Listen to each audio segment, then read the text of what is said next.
¿Qué tal? Les habla Jorge Gestoso.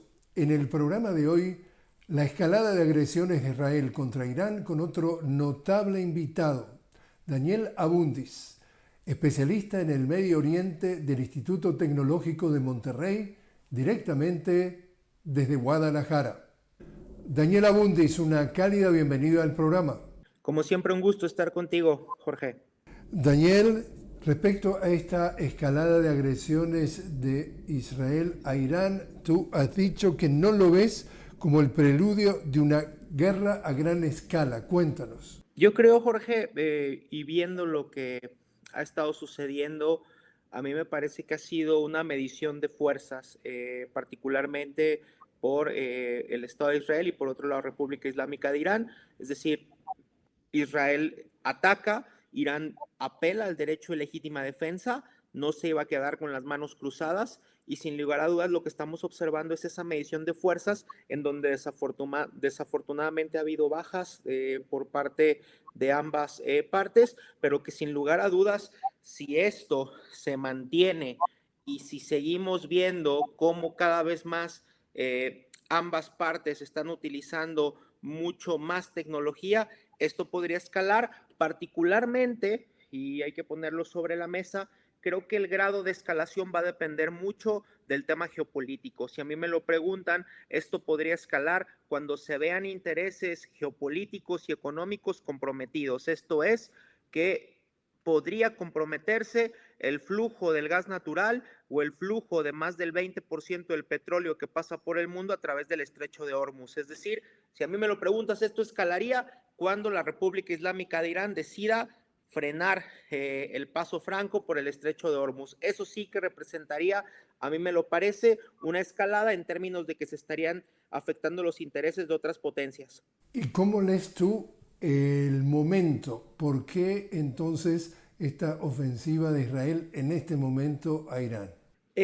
Yo creo, Jorge, que esta ofensiva responde particularmente a generar la ruptura de este acuerdo que se iba a generar o que se estaba generando, mejor dicho, entre el gobierno de Donald Trump y la República Islámica de Irán. Es decir, había un acercamiento particularmente entre el gobierno de Donald Trump y la República Islámica de Irán, en donde se pensaba que se podía llegar a un acuerdo nuclear. Hay que recordar que este acuerdo nuclear había sido roto por el mismo Donald Trump, pero había acercamientos. Entonces, a mí me parece que fuera tan, es decir, en medio de amenazas que ya existían por parte del Estado de Israel, que se genere particularmente esta agresión, porque es una agresión por parte del Estado de Israel, la República Islámica de Irán, en medio de estas negociaciones, responde primero a que no se realice dicho acuerdo entre Estados Unidos e Irán, y por otro lado, a mí me parece también que responde,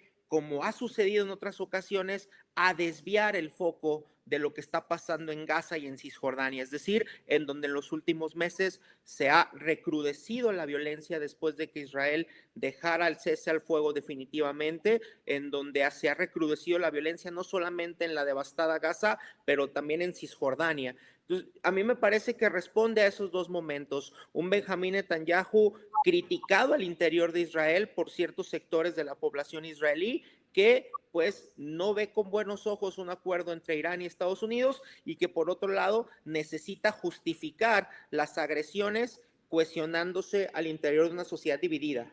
Ahora, si tú tienes que medir cuánto significa montar una guerra desde el punto de vista de logística, aquí tú necesitas enorme cantidad de armamento, enorme cantidad de seres humanos, enorme cantidad de dinero para seguir financiando esto sin tregua y ya vienen de bombardear la franja de Gaza durante un periodo ininterrumpido. Ahora suman esto, un país relativamente pequeño.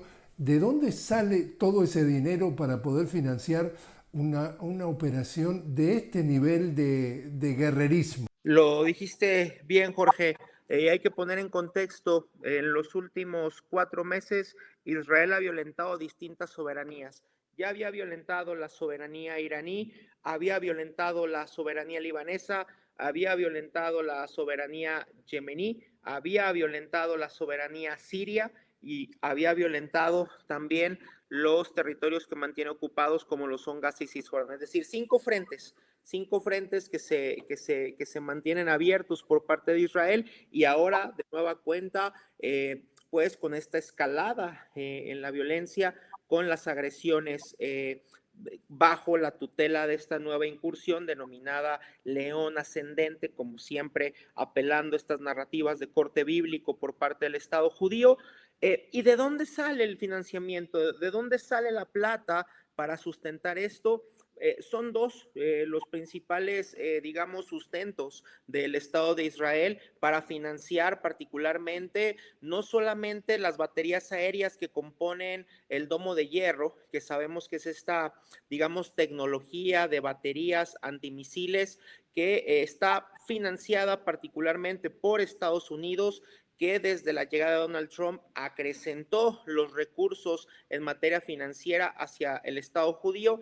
Y por otro lado, el segundo, digamos, patrocinador y quien suministra en gran medida tecnologías, recursos, pero también armas, es el gobierno alemán. Entonces, hay dos actores que son fundamentales para el financiamiento bélico israelí, Estados Unidos y Alemania. El primero responde a una alianza estratégica que viene particularmente desde 1967, cuando se consolida la ocupación israelí en Palestina, y por otro lado los alemanes, que siguen todavía bajo una perspectiva de lavado de culpas, hay que decirlo así, con esta parte de la industria del holocausto, y que siguen financiando en gran medida el armamentismo israelí. ¿Y piensas que esto puede ser un tema de qué duración? ¿Qué duración? ¿Te refieres a la guerra, Jorge? Sí, a la guerra entre Irán e A Israel. mí me parece que va a depender mucho, como lo platicábamos al inicio, de qué tanto la República Islámica de Irán tome otras decisiones. Ahora me parece que ciertamente está acrecentando cada uno de los actores las capacidades balísticas, mostrando el músculo.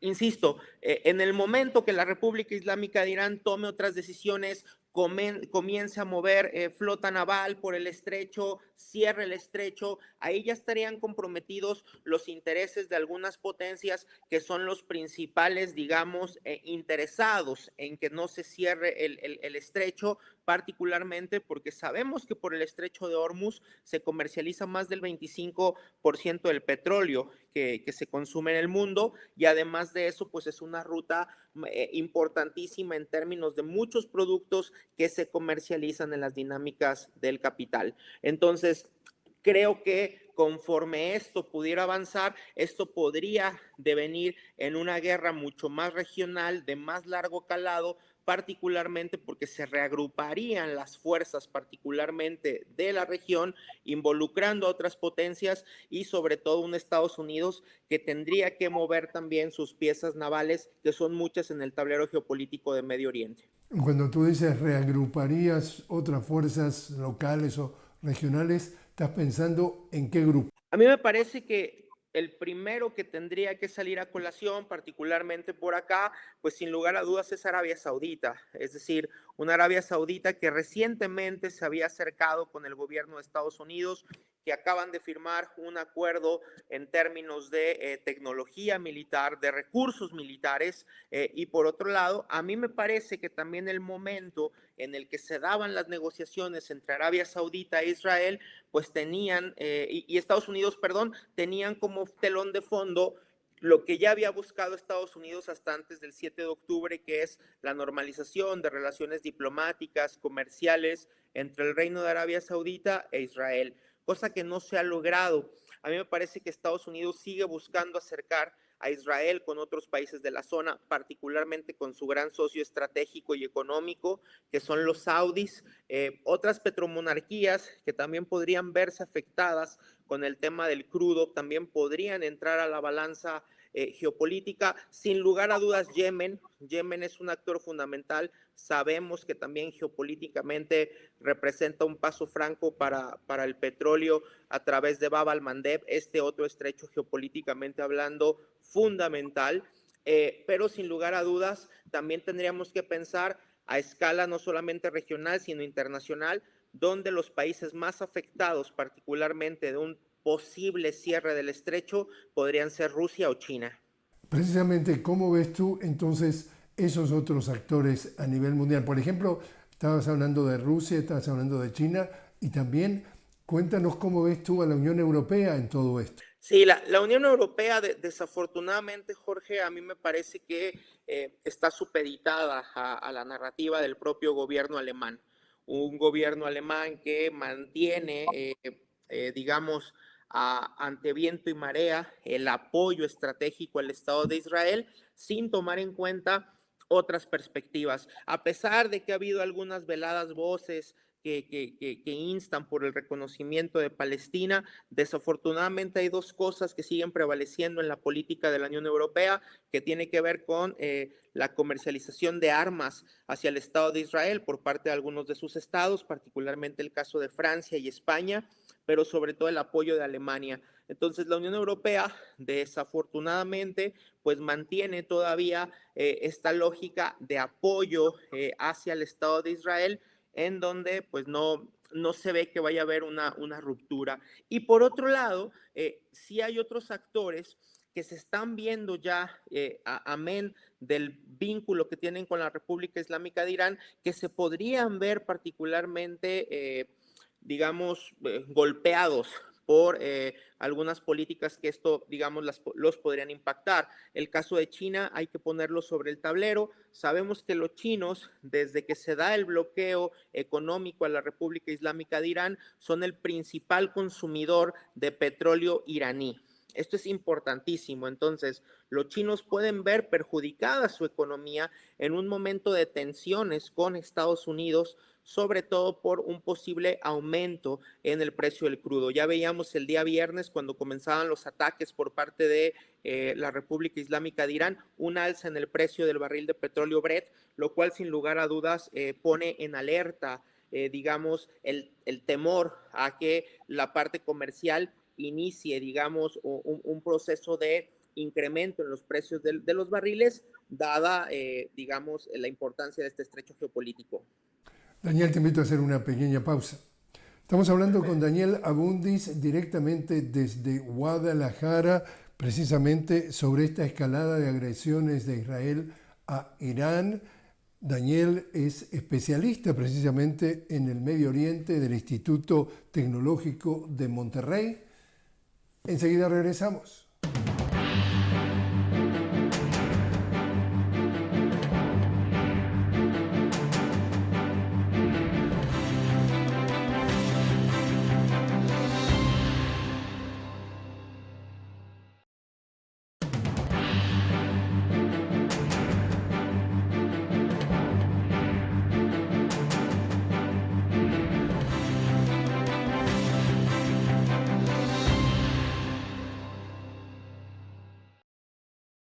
Continuamos hablando con Daniel Abundis directamente desde Guadalajara. Estamos hablando sobre la escalada de agresiones de Israel a Irán. Daniel, especialista en el Medio Oriente del Instituto Tecnológico de Monterrey.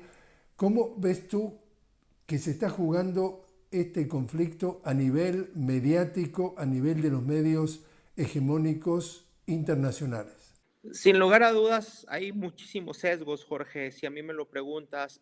Particularmente se apela a otra vez, y lo que yo he observado desde el día viernes es justamente una victimización de Israel. Particularmente los medios hegemónicos ponen justamente a un Israel que está siendo agredido, es decir, la palabra clave ahí es la agresión por parte de la República Islámica de Irán, cuando genuinamente y ante el derecho internacional, Irán tiene el derecho a la legítima defensa, particularmente porque Israel lo atacó bajo el supuesto de que están enriqueciendo uranio con fines bélicos. Entonces, a mí me parece que esa es la narrativa que no se pone en algunos de los medios para verlo como una agresión. Y por otro lado, Jorge, también algo que he observado y que es muy importante mencionar es también ese recelo por parte de cierto sector de la audiencia ante el Estado de Israel. Es decir, pareciera entonces que cierto sector de las redes ven con sigiloso gusto los ataques hacia Israel y ponen a Irán como el gran paladín y el gran salvador hacia el pueblo palestino, lo cual pues ha generado estas divisiones encontradas en el metaverso, en las redes, digamos, en los consumidores promedio. Yo sí creo particularmente que se ha hecho una campaña mediática, particularmente en algunos medios, para mostrar solamente la destrucción que han generado algunos de los misiles por parte de la República Islámica de Irán en Haifa, en Rehovot particularmente, en Tel Aviv, pero por otro lado no se habla mucho de la legítima defensa y también se ha olvidado un poquito ver los daños en la infraestructura iraní que se ha venido sufriendo a través de los últimos ataques, en donde se ha dado daño por parte del Estado de Israel a algunas refinerías de crudo, hay que decirlo así, y en donde también desafortunadamente en términos de ambos bandos, Jorge, según las últimas cifras estimadas, se habla de más de 220 personas fallecidas al interior de Irán, 24 a 30 personas israelíes y centenares de heridos en ambos bandos. ¿Y cómo está viviendo este episodio América Latina? ¿Cómo lo afecta? A mí me parece, Jorge, que desde el punto de vista de América Latina, todavía en términos generales se ve un poco lejano esto, se sigue viendo todavía lejano, la preocupación estriba particularmente por parte de una posible, como ya lo platicábamos, inflación en los precios del crudo, en los precios del gas, que sin lugar a dudas pues pondría no en jaque, pero sí de alguna otra manera en problemas algunos sectores de la industria. Ya decíamos por ahí, ¿no? La importancia del estrecho de Hormuz, no solamente para los propios iraníes, sino también para la Unión Europea, también para los chinos, para los propios rusos, para Japón y para la India. Pero para América Latina es importante pensar en que un aumento en los precios del petróleo pues también golpearía de manera directa a las economías latinoamericanas. Hay que decirlo también que para efectos de América Latina, el país, y lo sabemos, que más vínculos tiene con la República Islámica de Irán es Venezuela, particularmente. Quitando a Venezuela, genuinamente los vínculos o los lazos con la República Islámica de Irán son limitados.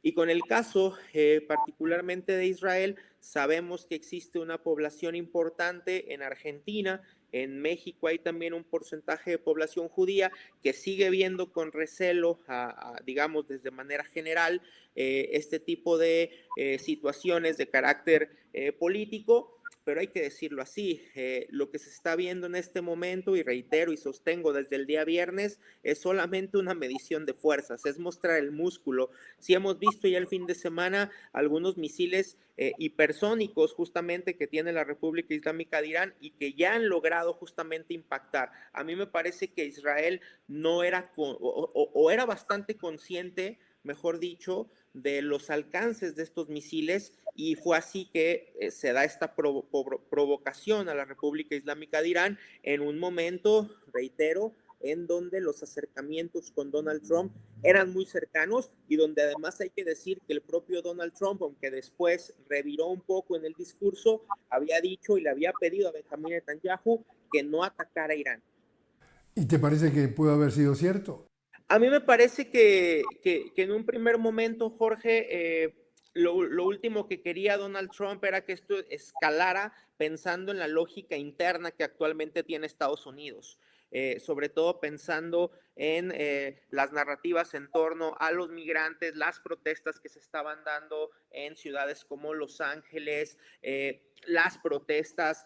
Creo que con toda la situación interna, Donald Trump no estaba pensando en una escalada, pero reviró muy pronto. Es decir, a final de cuentas, el apoyo al Estado de Israel está ahí. Tú decías en materia económica, es brutal lo que cuestan este tipo de misiles para la batería aérea del domo, los aviones particularmente, hay que recordar que el Estado de Israel tiene tecnología que ni siquiera ha sido utilizada por los Estados Unidos y que al día de hoy pues sigue siendo, como ya lo decíamos, financiada y patrocinada por el gobierno de Estados Unidos y después por el gobierno alemán, que se convierte en este segundo patrocinador en términos económicos y militares importantes para el Estado de Israel. A ver, para que nos ven y quienes no necesariamente están familiarizados con los detalles de esta guerra. Acá estamos hablando de un país y vienen dos preguntas. Israel tiene armas nucleares y independientemente de la respuesta, Israel está afirmando que quiere impedir que, en el caso de Irán, desarrolle armas nucleares. Primero, ¿tiene armas nucleares? Y segundo, ¿quién le da la autoridad para decidir quién tiene y quién no tiene derecho a armarse con armas nucleares? Explícanos. Esa es una pregunta muy interesante, Jorge, y vamos a tratar de responderla para toda la audiencia en términos de cómo ha sido o cómo ha operado la política israelí en torno a la capacidad nuclear que tiene. Toda la política de Israel en términos nucleares ha sido en medio de muchísima opacidad. Esto es, se dice poco, se niegan muchas cosas, pero lo que sí se ha mostrado a lo largo desde hace muchos años, particularmente desde principios de los 2000, es que el Estado de Israel, sobre todo en el desierto del Negev, ha estado enriqueciendo uranio. En tanto, se sabe que el Estado de Israel tiene ojivas nucleares. Esto es un hecho. Israel tiene ojivas nucleares que ha venido desarrollando dentro del desierto del Negev, mientras, hay que decirlo así, bajo esa perspectiva de opacidad, en donde yo lo niego, en donde, bueno, vamos a decir, Pakistán tiene, la India tiene, pero nosotros no tenemos. En realidad, ha habido justamente enriquecimiento de uranio en el desierto del Negev, eso es un hecho. Y por otro lado, el Estado de Israel, con singular decoro, nos dice, bueno, entonces, el Estado iraní ha estado enriqueciendo uranio con fines bélicos y en tanto tiene ojivas nucleares. Hay que poner de manifiesto que Irán logró dentro de la administración de con Obama y cuando Joe Biden era vicepresidente, pues un acuerdo en donde se comprometió, en donde se firmaron las actas correspondientes y en donde también el propio Donald Trump, reitero, hasta hace pocos días, pues veía con buenos ojos que se pudiera recuperar esto, y lo cual sería fundamental, no solamente para reactivar muchísimas cosas en términos del comercio iraní, sino también para dar un alivio a la población local iraní que ha visto los estragos justamente de este bloqueo, sobre todo en el día a día en términos económicos, Jorge. Pero en definitiva, repito mi pregunta, ¿quién le da a un Estado la autoridad para decidir quién puede tener, es decir, yo sí puedo tener, yo Israel puedo tener armas nucleares y lo guardo en la opacidad, es decir, no lo admito ni digo cuántas, y yo digo que quién no puede tener? ¿Cómo funciona el mundo si lo vemos desde una nave espacial, desde otro planeta? Mira, Jorge, aquí, y hay que decirlo, desafortunadamente, y vamos a ponerlo sobre la mesa también, el Estado que más violaciones tiene al derecho internacional, particularmente es Israel. Es el Estado que más resoluciones ha violentado en materia de derecho internacional, no firmó los advenimientos en términos de proliferación nuclear tampoco, no forma parte de esa narrativa, y en tanto, pues, bajo esa política de ejercer esos privilegios, de ser sordo ante las dinámicas de la comunidad internacional, apoyado por Alemania, apoyado por Estados Unidos, sigue desarrollando esta tecnología. Hay que ponerlo de manifiesto y a mí siempre me gusta decirlo. Israel de entrada violenta muchas lógicas del derecho internacional.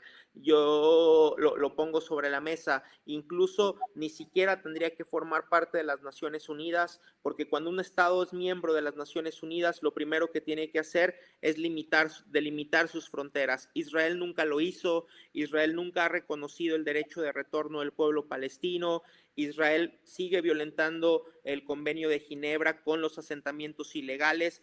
La lista es larga de las violaciones al derecho internacional por parte de Israel, Jorge, y para aterrizarlo con base a lo que bien planteas tú, tampoco se ha adscrito a ninguno de los tratados de no proliferación nuclear y en tanto sigue desarrollando energía en el Negev mientras criminaliza a otros estados que enriquecen uranio bajo la perspectiva que sostiene la República Islámica de Irán y otros tantos estados de que tiene que ver con fines energéticos y no bélicos. Daniela Bundis, muchísimas gracias por estar con nosotros. Como siempre, un gusto, Jorge.